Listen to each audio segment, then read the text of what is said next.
Hello again, this is Nigel from Mad About Animals. Earlier today, somebody reached out to me on social media with a very simple question. The question was, what can I do? I discussed things with the lady, and it seems that although she's not vegan yet, she had recently stayed in a guest house that was very close to a slaughterhouse. And although she didn't see any actual slaughter going on, she saw trucks going to and from the slaughterhouse, and it made her think, made her realise that she considered herself to be an animal lover, and something didn't quite sit right with her. So she reached out to me and said, Nigel, what can I do? So obviously the first thing I said to her was, in this situation, what I would recommend is learn about what veganism is. A lot of people get confused between maybe vegetarianism, pescatarianism, and veganism. So understand what veganism is, because the only way that you can truly help all animals is to be vegan. So first of all, understand what veganism is. There are lots of people that have different definitions, and if you go onto the Vegan Society's webpage, that will give you the formal definition. But the way I like to describe it, in very simple terms, it's to do the least harm to the fewest animals as much as possible. I think that as vegans, we have to accept that when we live in Western society, particularly, we almost by default do harm some animals. So that could be just simply stepping on an animal by mistake, an insect. It could be animals that are killed as a result of growing crops and things like that, which is a contentious issue, but nonetheless, it's undeniable that these sorts of things do happen. I think as a vegan, we have to strive to do our absolute best. Now, what I mean by that is, don't have days when you think, oh, I'll just have a bacon sandwich. That's not doing your best. I mean that sometimes it's almost unavoidable that some of the things that we consume have caused pain, harm, and suffering to animals. That's just unavoidable, but we need to minimize that as much as possible. So, of course, we don't eat meat, we don't eat eggs, we don't eat dairy, we don't eat honey, and things like that. And we try our best to minimize the stuff that we do eat and the stuff that we do wear, etc. We try to minimize the harm that's caused to animals in the production of the food and the things that we do utilize. That's one way that we can do it. And obviously, go vegan. It's a no-brainer. You need to go vegan. This lady said that she still consumes some fish and some dairy.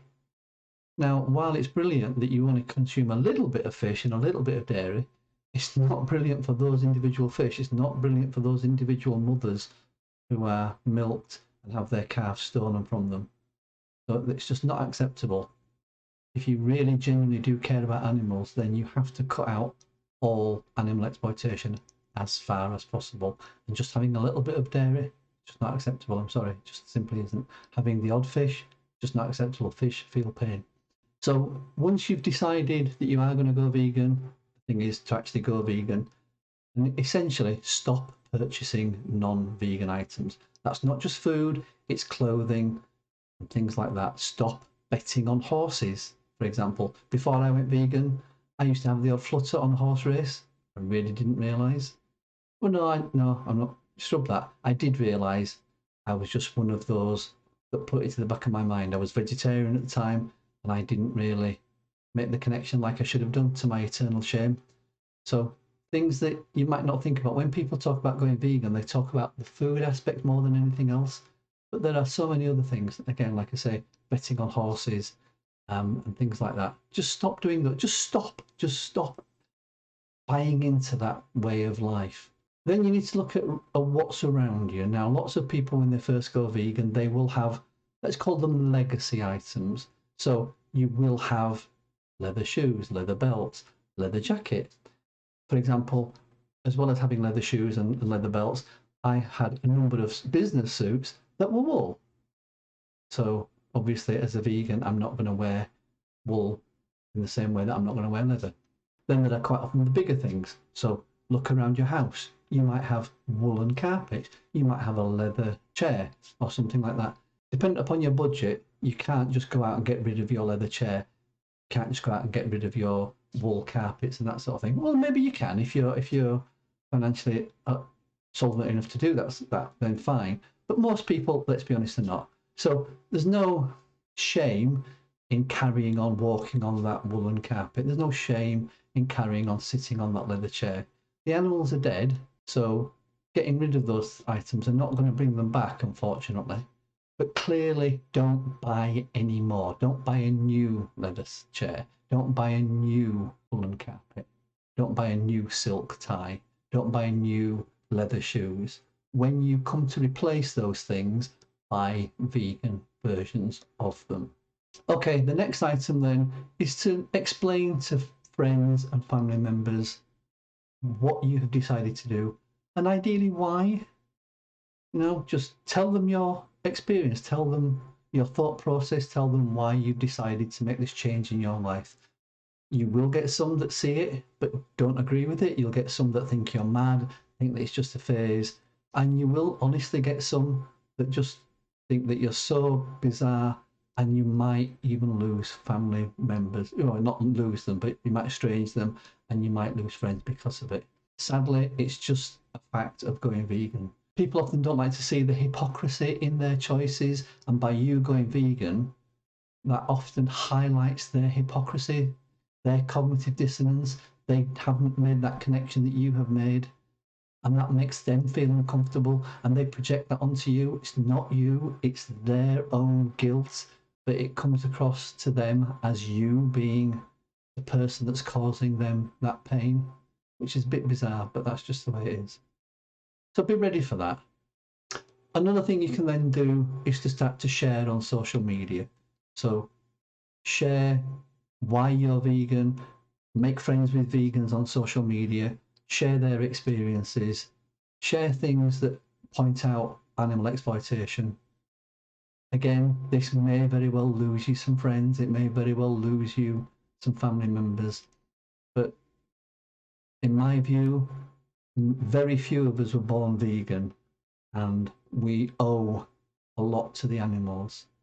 For all the years that we ate animals and that we abused animals, that we rode them, that we exploited them, we are indebted to the animals.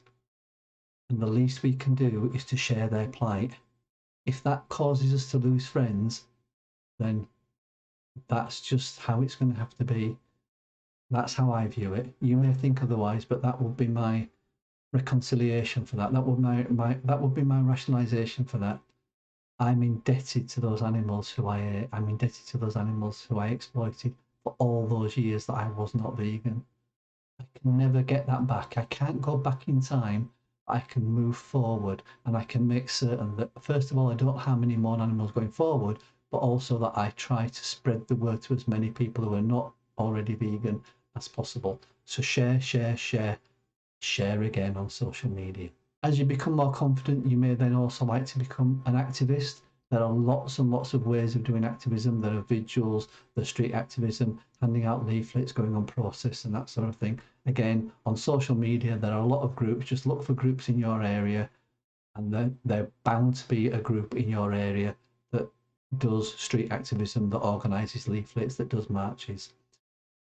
We run a website called veganinfo.co.uk, and I'll put a link in the description below.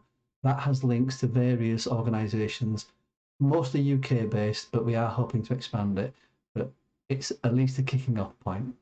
Another thing you can do is to educate yourself. So this lady, she knew she wanted to go vegan, but she hadn't seen many documentaries and that sort of thing. So again, because she was still eating fish, I recommended watching Seaspiracy, but there are a whole host of other videos that I would recommend people to watch.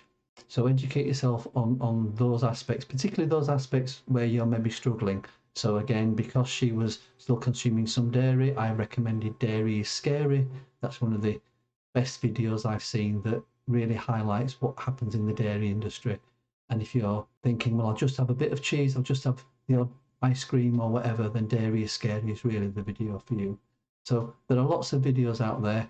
In the description down below, I'm going to put a link to our website, which is veganinfo.co.uk, and on there are some recommended videos that we recommend people to watch. We're adding to it all the time, so please come back and look for more. If you've got suggestions, again, please add to that list. You know, contact us and we'll add videos that you think need to be added to that list. But educate yourself about the plight of animals. Find out as much as you can. I'm not saying you need to know facts and figures. A lot of people get hung up in thinking I need to know the percentage or how many millions of animals or whatever it is. It's brilliant if you have that sort of mind and you can find out those sorts of things. But whenever I talk to people, I get rid of all the facts and figures as much as possible. And I just say, we're talking about an animal that wants to live, an animal that doesn't want to be exploited.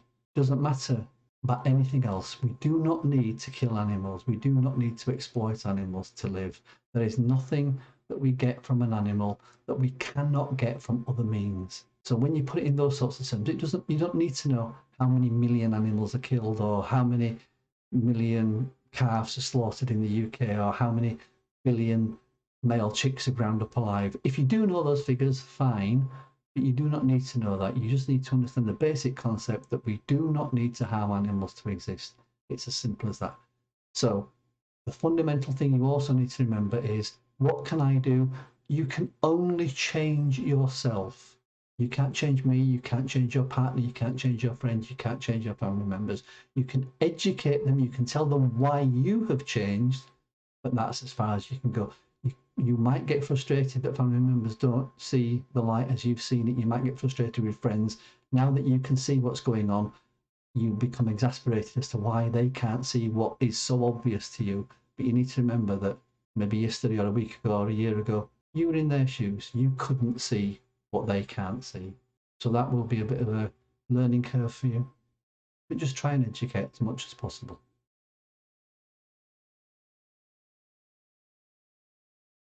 Okay, I've been Nigel from Mad About Animals. If you found this useful or interesting, please like, share and subscribe, and watch out for the next video. Thank you.